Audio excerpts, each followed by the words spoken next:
என் அன்பு குழந்தையே, உன்னுடைய வாழ்வில் நடக்கும் எல்லா விஷயங்களுக்கும், இப்பொழுது நடந்து கொண்டிருக்கும் இந்த போராட்டத்திற்கும் உன்னுடைய விதிதான் காரணம் என்றும், எவ்வாறு அழுது தொழுதாலும் இந்த விதியை மாற்ற முடியாது, அனைத்தும் விதிபடிதான் நடக்கும் என்று கலங்கிக் கொண்டிருக்காதே. ஏனென்றால் எல்லா விதிகளுக்கும் ஒரு விதிவிலக்கு கட்டாயமாக இருக்கும். உன்னுடைய விதியை மாற்றும் அந்த விதிவிலக்கை நீ தெரிந்து கொண்டால், அந்த விதியின் பிடியிலிருந்து உன்னால் சுலபமாக தப்பிக்க முடியும். உன்னுடைய தலையெழுத்தை மாற்றி எழுதி கொள்ளலாம். இப்பொழுது நான் கூறுவதை முழுமையாகவும் கவனமாகவும் கேள். இந்த துன்பங்களிலிருந்து நீ முழுமையாக விடுதலை பெறுவாய். நீ அனுபவிப்பது அனைத்தும் விதியின் காரணமாக என்று நீ எடுத்துக்கொண்டால், அந்த விதிகளுக்கு மூலதனம் உன்னுடைய கர்மா. நீ முதலில் உன்னுடைய கர்மாக்களிலிருந்து விடுதலை பெற வேண்டும். முதலில் கர்மா எப்படி வருகின்றது, அதற்கு காரணகர்த்தா யார், இதனால் நீ ஏன் பாதிக்கப்படுகிறாய் என்பதை தெளிவாக புரிந்து கொள். நீ வாழும் காலம் வரை ஏற்படும் நிகழ்வுகளுக்கு காரணகர்த்தா நீயாகவும், நீ செய்யும் செயல் வடிவில் உன்னுடைய கர்மாக்களும் உருவெடுக்கும். கர்மா என்பது வெறுமனே கெடுதல் மட்டுமல்ல. நீ செய்யும் நல்லது கெட்டது என அனைத்துமே உன்னுடைய கர்மாவாக இருக்கும். நீ செய்யும் நன்மைகளுக்கு கர்மாவாக புண்ணியங்களை பெறுவாய். அதற்கான நற்பலன்களும் உன்னை வந்து சேரும். அதே போல நீ செய்யும் கெட்ட செயல்களுக்கான கர்ம பலன்களையும் நீ அனுபவித்துதான் ஆக வேண்டும். ஆக நீ செய்த நல்லது கெட்டது என அனைத்திற்குமான கர்மாக்களை நீயே அனுபவிக்கின்றாய். இந்த கர்மா உன்னுடைய மனதில் தோன்றிய எண்ணங்களின் செயல்பாடுகளே. உன்னுடைய இந்த கர்மாக்களை நீ வாழும் காலங்களிலேயே கழித்துவிட்டு நற்பலன்களையும் நன்மைகளையும் நீ இந்த வாழ்விலேயே பெற வேண்டும் என்றால், இப்பொழுது நான் கூறுவதை செயல்படுத்திக் கொண்டு வா. முதலில் உன்னுடைய முன் ஜென்மத்தில் நடந்ததையும், கர்மா விதி என்பதையும், இதுவரை நீ செய்து வந்ததையும் என எல்லாவற்றையும் மறந்துவிடு. இப்பொழுது இன்று நீ செய்யும் காரியங்களில் நீ கவனமாக இரு. எண்ணங்களை தூய வழிகளில் வழிநடத்திச் செல். நீ இன்று செய்யும் செயல்களில் யாருக்கும் எவ்வித பாதிப்பும் ஏற்படாமல் உன்னுடைய கடமைகளை நீ சிறப்பாக செய்து முடித்து வா. ஒவ்வொரு காரியங்களையும் சிறப்பாக செய்து மனதார யாருக்கும் பாதிப்பு இல்லை என்பதை உணர்ந்து செய்து வா. அந்த காரியத்தால் யாருக்கும் பாதிப்பில்லை என்று உணர்ந்தவுடன் நீ உன்னுடைய செயல்களை தொடங்கு. பொறுமையாக யோசித்த பிறகு ஓரிரு வார்த்தைகளில் பதில் கூற பழகிக்கொள். பிறர் கூறும் வார்த்தைகளை உன்னிப்பாக கவனிக்க தொடங்கு.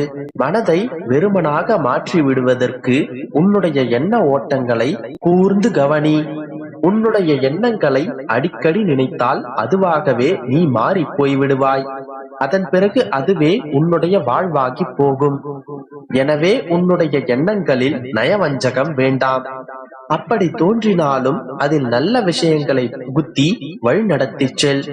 மனிதனாக பிறந்த அனைவருக்கும் நல்லது கெட்டது என்கின்ற எண்ணங்கள் மாறி மாறி தோன்றும். அதில் நீ எதை தேர்ந்தெடுக்கிறாய் என்பதில் தான் உன்னுடைய மனிதம் வாழ்கின்றது. நீ எப்போதும் நல்லதையே தேர்ந்தெடு. உடலை வருத்தி எந்த ஒரு செயலையும் செய்யாமல் மனதை உணர்ந்து செய்.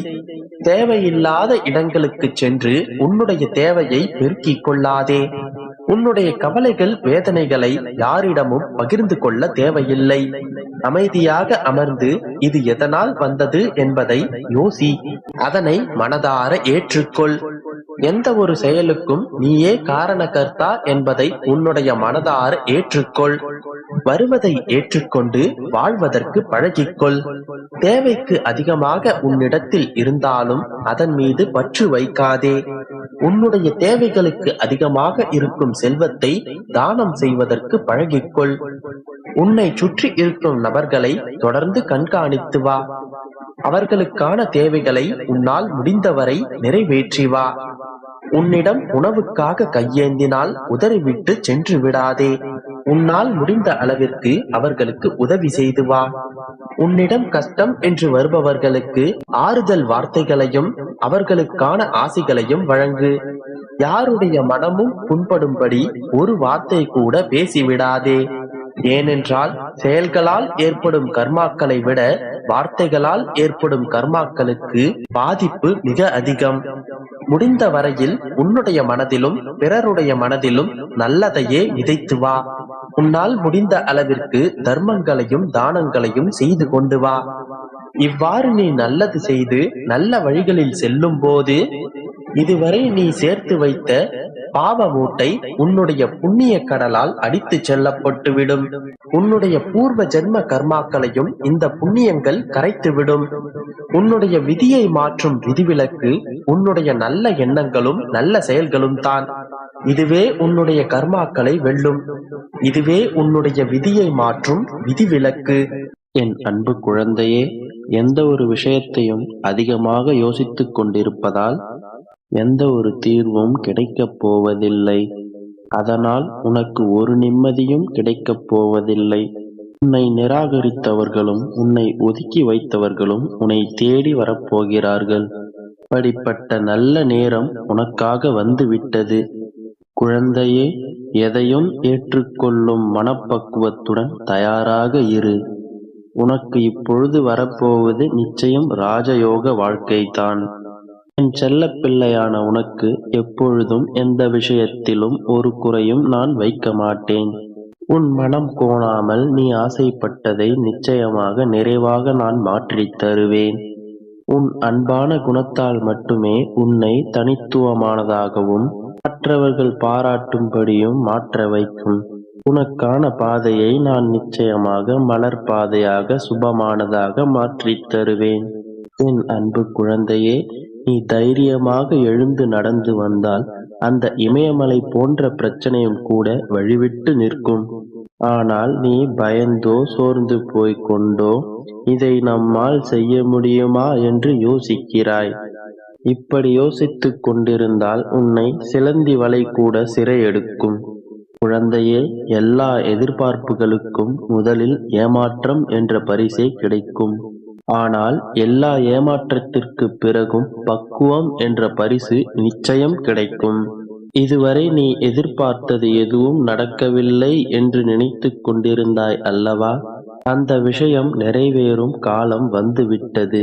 குழந்தையே, மனதிற்கு சரியென்று பட்டதை தைரியமாக செய்.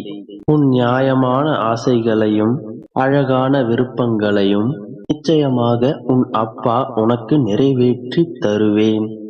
கவலைப்படாதே. உன் அருகில் உனக்கு துணையாக யாரும் இல்லை என்று கவலைப்படாதே. உனக்கு துணையாக உனக்கு முன்னும் பின்னும் உன் அப்பா நான் இருக்கிறேன்.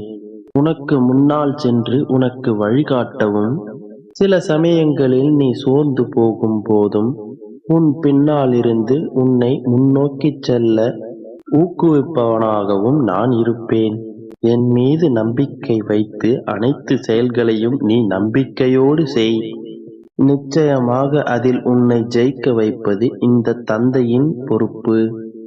இப்பொழுது நீ காத்திருக்கும் அந்த விஷயத்தில் உனக்கு நிச்சயமாக வெற்றிதான் கிடைக்கும்.